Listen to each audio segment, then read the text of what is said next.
So, do you like ever sit here and think, why am I reading these fantasy books?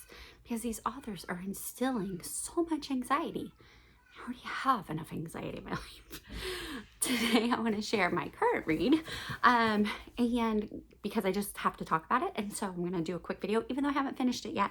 But I'm going to start with the whole series. So I'm reading The Secrets of Ormdale by Christina Bear, and I absolutely love it. Yes, I realize it gets like, whoa, mammoth at the end, but you'll love it. So I got this last Christmas maybe, and I didn't read it until late this fall, and I absolutely loved it. You follow Edith, who is a clergyman's daughter in Victorian England, and they happen to get a mysterious letter from his estranged family, who are landed gentry. They own, you know, whatever that means in England.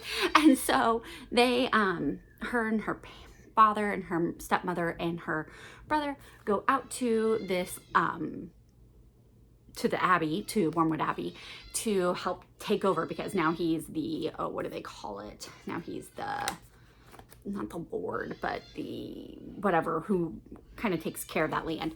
And so he has, you know, all the tenant farmers come and pay him and all that kind of stuff. And he has to take over all of that. And they discover a mystery while they're there. And I'm going to give it away. So if you don't want to know the big spoiler, then definitely don't look at the other titles, but also turn away. But this is a book about dragons. So they find out that their family is a whole bunch of secret dragon keepers. And the Abbey is falling apart. There's a whole bunch of things going on. And there is a villain who's out to steal their secrets in this first one. And I just absolutely love this because it is cute, clean, sweet. You can see I tabbed this one up. I tabbed it for things that were funny, which were hilarious.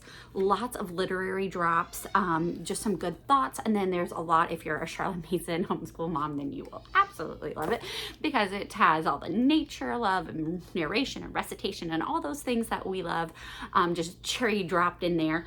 But the story is just sweet, and yet it is also very deep, and I just really loved all of it.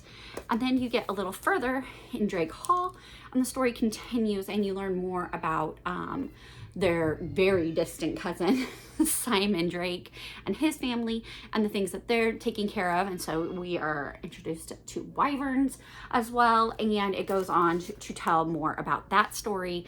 And a villain appears in this one as well, which leads on to Castle of the Winds, which wow, this one took, so these two I would let my high school and middle schoolers read. This one got a little bit more serious. I'll give you a content consideration. This would be a spoiler, but there is kidnapping, and there is some mentions of illegitimate families and just brief references, but it would be a little bit more than my kids could handle, because it does talk about that, and it also talks as a man who not only imprisons her but attacks her. And so there's nothing graphic or vulgar or anything like that, but it would be a concept that I don't really want my kids learning about and reading about just yet. That said, it's perfectly clean, and if your kid's not sensitive to that, then go for it. But anyways, Castle in the Winds, they go to Wales, and that's where all this happens. Meet another dragon keeping family, and yeah, it was very intense, incredibly good. I read this, I think, in a day. It was wonderful, great story, very clean, like I said, and so it's great. So you keep going, and because Castle of the Winds ends on a major cliffhanger, and it takes almost the entire book of City of Serpents for that cliffhanger to be resolved. And then it's very disappointing when it is, but in a good way, because you just want to keep reading. So I finished this one last night in the middle of the night because I woke up with a baby, and so I was that far along, and I continued reading. And here, Edith goes to London, and she tries to deal with a mysterious figure who is trying to steal some of their secrets again in a different way, or maybe they're all connected. Who knows? We'll find out shortly, I'm sure. And she does take care of that nefarious man and learns to trust in others, and to I feel like here was kind of like knowing she could step out of her comfort zone. I feel like this one, I don't feel like I have like strong feelings about this one.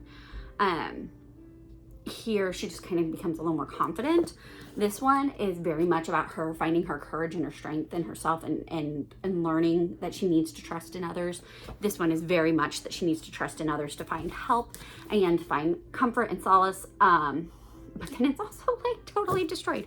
And then now I'm in Valley of the Dragons, which is the very last book, which is number 5. As you can see, it's much bigger. And I've been reading since 3 o'clock this morning. So I'm a little jittery because it's like, I don't know, 9 maybe here. I don't know what time it is. I had to get up and take care of kids and do all those family things. And so I'm about halfway through, and I have so much anxiety for Edith and all that's going on, because all of her enemies are swirling around and connected in some way, but I feel like she doesn't see it happening. There's just a lot of emotional trauma going on, and it's very stressful. She's discovered her, this girl's got inheritances coming out her ears, but she found her birth mother's actual family, and they are seemingly very welcoming. I have my concerns. She's in back and forth between London and Yorkshire the entire time. And yeah, so there's a lot going on. I don't want to give anything away. I will just say we're getting more of a love story in this one and into this one. And it's kind of a devastating one. And while this was her very much figuring out that she needs to trust and rely on other people, she also had a lot torn away from her, and she's dealing with the ramifications of all of that and emotionally trying to figure all that out. And so, like I said at the beginning, I'm not sure why this draws me in so much, because it's not like my life is lacking anxiety and stress, but I'm like, hey, let's add anxiety and stress with dragons. And so it's very fun, very exciting. Perfectly clean, no swear words. It is Christian. There are drops of Christianity in here, but it does not overtly beat you on the head with it. It is very natural the way she shares her Christian faith. She's also exploring her Jewish heritage, and I find that very interesting as well. There's a lot going on in here. This one was very much kind of a lead up into women's rights and like what their autonomy over themselves, whereas this one talks more about like the suffragist movement and a lot of various aspects of women's rights and women's lives in the Victorian time, and it's tackling on that. But she's 21 and she has like a whole bunch of enemies, and she's trying to take care of all the dragons, but then do they really need her? And then she's feeling very lost and confused and confuddled. And so yeah, we'll see how it is. I'm really struggling not to flip to the very back and find out how it ends. I'm forcing myself not to do that, but I'm not sure why I'm putting myself through all this agony. But I really love it. If you are looking for something for a Christmas present or your friend, your family, I highly recommend The Secrets of Ormdale. I do know she has a new book out right now, and it's like the Menagerie of something. I don't know what it is. I know this one is taking place in the late 1800s, and then this new one is taking place in the early 1900s.